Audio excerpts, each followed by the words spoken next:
Irineu, um teólogo romano que viveu no segundo século, previu que Jesus retornaria no ano 500. Ele não foi o único.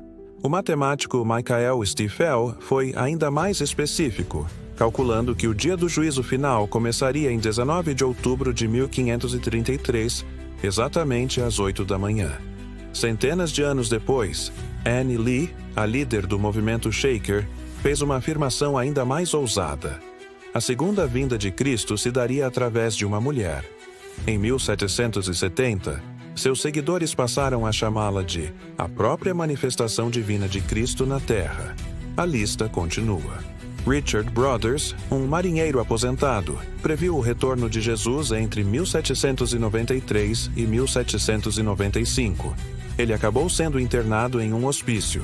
Em 1861, Joseph Morris disse a seus seguidores para não plantarem suas colheitas, pois ele acreditava firmemente que Cristo voltaria no dia seguinte. Mais recentemente, Ronald Wineland previu que Jesus retornaria em 29 de setembro de 2011. Quando sua previsão falhou, ele moveu a data para 27 de maio de 2012.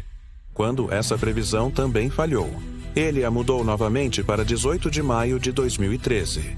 Wineland foi posteriormente condenado por evasão fiscal e sentenciado a 3 anos e meio de prisão federal. Essa foi apenas uma pequena amostra das milhares de previsões sobre a segunda vinda ao longo dos séculos, e todas elas tiveram uma coisa em comum. Todas estavam erradas. E sejamos honestos, isso não é óbvio? O próprio Cristo disse que ninguém sabe a hora de seu retorno. Nem os humanos, nem os anjos no céu, nem mesmo o próprio Filho. Por isso, hoje, eu não vou adicionar meu nome à longa lista de previsões fracassadas. Em vez disso, vamos mergulhar na Bíblia e aprender tudo o que podemos sobre a segunda vinda. Há 3 partes nesta jornada que eu gostaria de fazer com você: a promessa, a preparação e o retorno. Cada parte guarda uma peça única desse quebra-cabeça. E até o final deste vídeo, você saberá tudo o que precisa para preparar você e sua família para o retorno de Cristo e o fim do mundo. Começando com a promessa. A primeira vinda de Cristo não foi sem aviso, e sua segunda vinda também não é. Centenas de anos antes de Cristo dar seu primeiro suspiro como humano, o profeta Daniel teve um vislumbre de algo profundo. Uma cena em que uma figura incrível, apelidada de o Filho do Homem, retorna à Terra sobre as nuvens para estabelecer um reino eterno. Por que isso é importante? Porque a ideia do retorno de Cristo não foi algo que os discípulos em luto simplesmente inventaram para ajudá-los a lidar com sua partida. Foi um plano divino, traçado muito antes, lá no Antigo Testamento. O próprio Jesus confirma essa promessa. Ele diz claramente aos seus seguidores que está partindo para preparar um lugar para nós.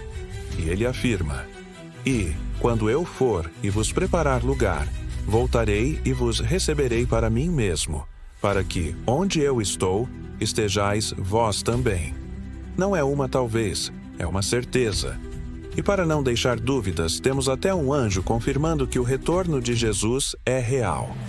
Quando os discípulos observaram Jesus ascender as nuvens, um anjo apareceu e confirmou que Cristo retornaria da mesma maneira que partiu. Portanto, podemos ter absoluta confiança de que Cristo retornará um dia. Mas a verdadeira questão é: como será o seu retorno? Como podemos nos preparar? E como saberemos quando o tempo estiver próximo? Bem, a Bíblia descreve 2 grandes ocorrências que aparecerão entre a ascensão de Cristo e sua segunda vinda. Entender cada uma delas é crucial se você quiser estar preparado. A primeira são os sinais na natureza.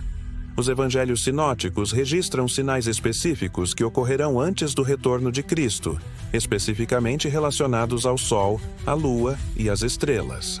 Mateus e Marcos dizem que o Sol e a Lua escurecerão, e as estrelas cairão do céu. Coisas bem impressionantes. Outras passagens sugerem que grandes desastres naturais marcarão o início do fim.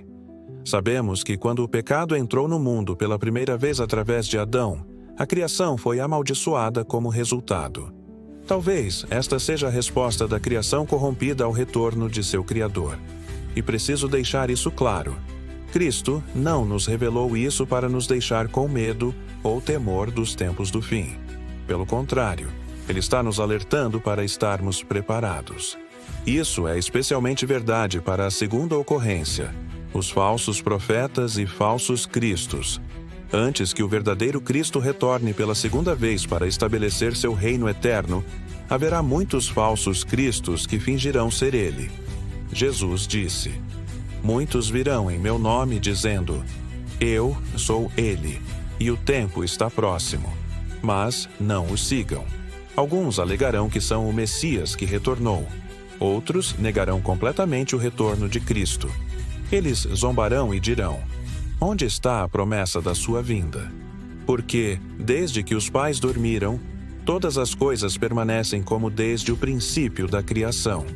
Muitos falsos messias surgirão, mas um deles cativará o mundo inteiro com suas mentiras, o Anticristo.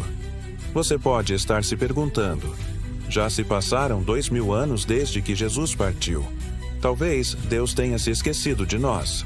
Bem, no final deste vídeo, vou lhe dar a minha resposta sobre por que a segunda vinda está demorando tanto, e provavelmente não é o que você está esperando. Agora, se você pensava que o retorno de Jesus era um mistério que nunca entenderíamos até que acontecesse, você está redondamente enganado. Porque existem dezenas e dezenas de versículos bíblicos descrevendo sua segunda vinda em grande detalhe, muitos vindos da boca do próprio rei que retorna. O que acontece quando Cristo volta? Bem, existem 3 fases para esta chegada dramática. A primeira é a fase da chegada, onde Cristo é visto vindo sobre as nuvens diante de toda a humanidade. Haverá um grande lamento quando Cristo aparecer.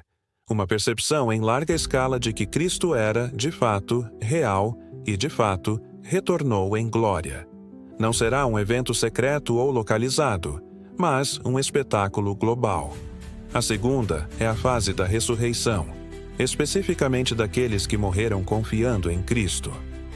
Cristo chegará com seu exército de cavalaria branca e uma miríade de incontáveis crentes será levada aos céus para encontrar Cristo ali.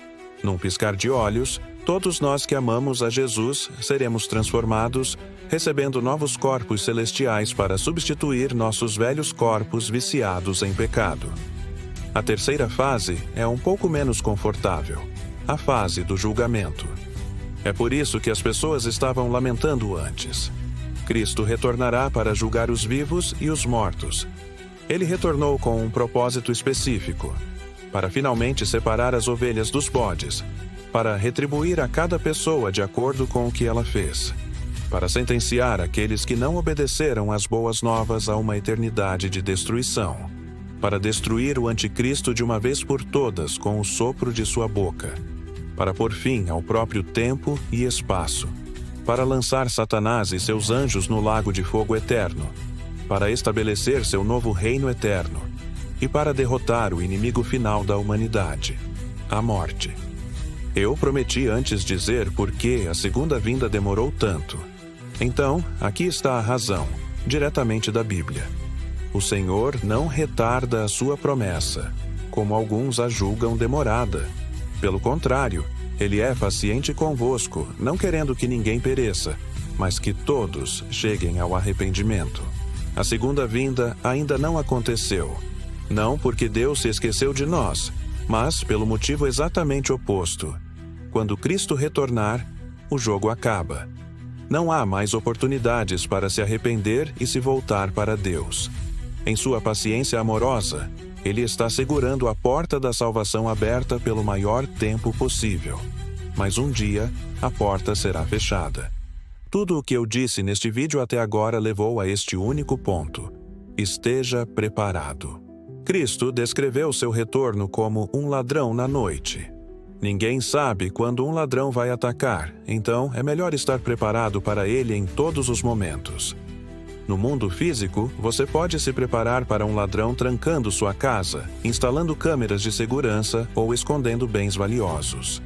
No mundo espiritual, você pode se preparar para a segunda vinda, acumulando seus tesouros no céu, vivendo em sintonia com o reino de Deus, lendo e obedecendo a sua palavra. e dizendo ao maior número possível de pessoas que a porta não ficará aberta para sempre. Se você ainda não deu um passo por essa porta, eu lhe imploro, por favor, conheça Jesus por si mesmo. Ele é a melhor coisa que já aconteceu ou acontecerá com você. Leia o Evangelho de João e entregue sua vida a ele hoje. Se este vídeo tocou seu coração e te ajudou a entender melhor este tema tão importante, não se esqueça de curtir, se inscrever no canal para não perder nossos próximos conteúdos. Tela, um grande abraço e fiquem com Deus.